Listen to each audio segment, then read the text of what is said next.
We're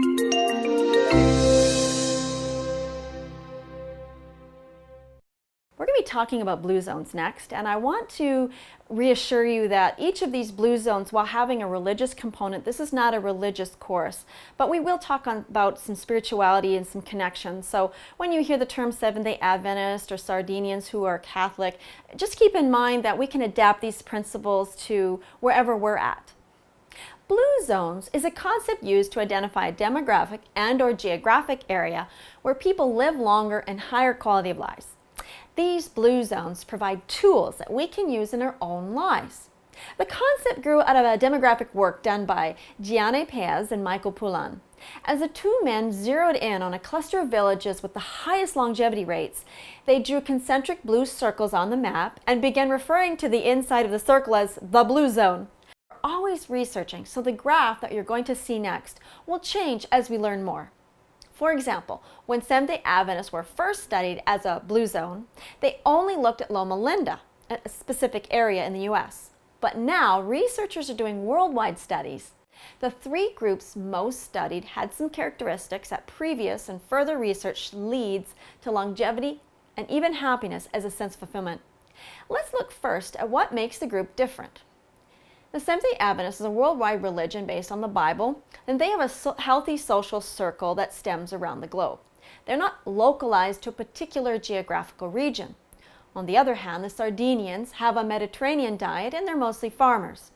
With Western influence, their longevity rates are going down, and the same for the Okinawans. While in their culturally isolated region, they have happiness and long life. But as modern lifestyle and Western diet creeps in, they're losing hold of their health. Now, we're not here to look at the downside. We're going to look closely at what these all have in common so we can glean the best principles for health. All three groups hold family values very highly. They don't smoke. They have a mostly plant-based diet. They're very physically active. They're social, and they have a spiritual component to their lives. They eat legumes, and they believe in the empowerment of women, which may vary from culture to culture. And most of them farm or garden.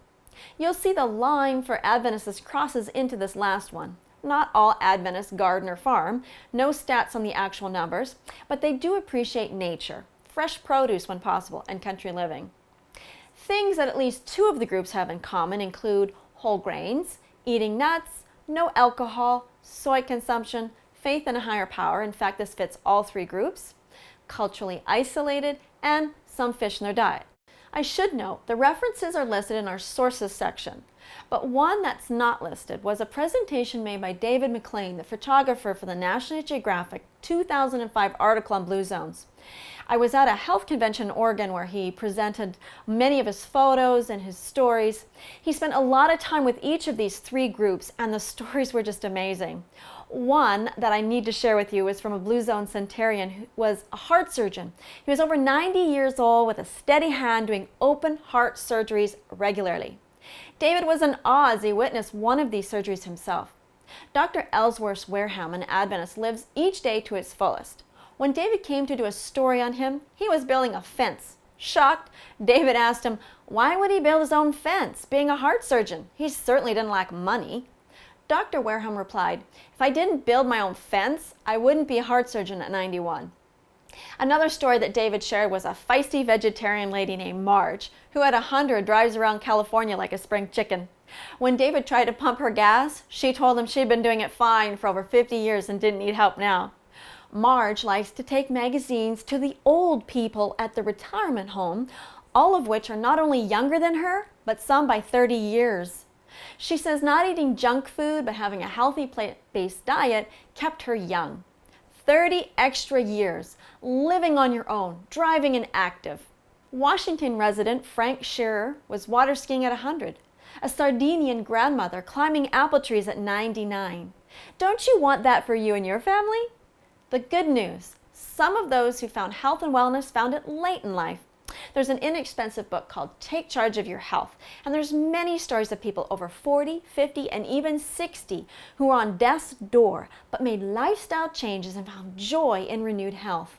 Like Bob, who couldn't walk down his driveway. He was in such bad shape from arthritis, only to bike across Canada a couple of years later. Bob had smoked for 35 years, ate junk food, and had many other bad habits. But at age 66, his depression led him to try something new, and with a vegetarian diet and slowly working into an exercise program, he turned his life around. And Halda, who, also a vegetarian, started climbing mountains in her mid-60s, topping Mount Whitney and over 23 other famous peaks. She continued to climb Mount Whitney every year for the next 25 years. 90 years old and climbing the highest peak in the USA. Don't you want to tell your grandkids you can do that? Well, you can. One thing unique about this Adventist Blue Zone, as David McLean pointed out, you can live anywhere to be part of it. It's not a genetic group, but anyone can join and experience the positive results. Or at least, if you don't want to join a church and this is not about a church, at least embrace the lifestyle choices. He said he was impressed that they could live in the modern world with cell phones, regular jobs, and other stressors in life, but still had their health.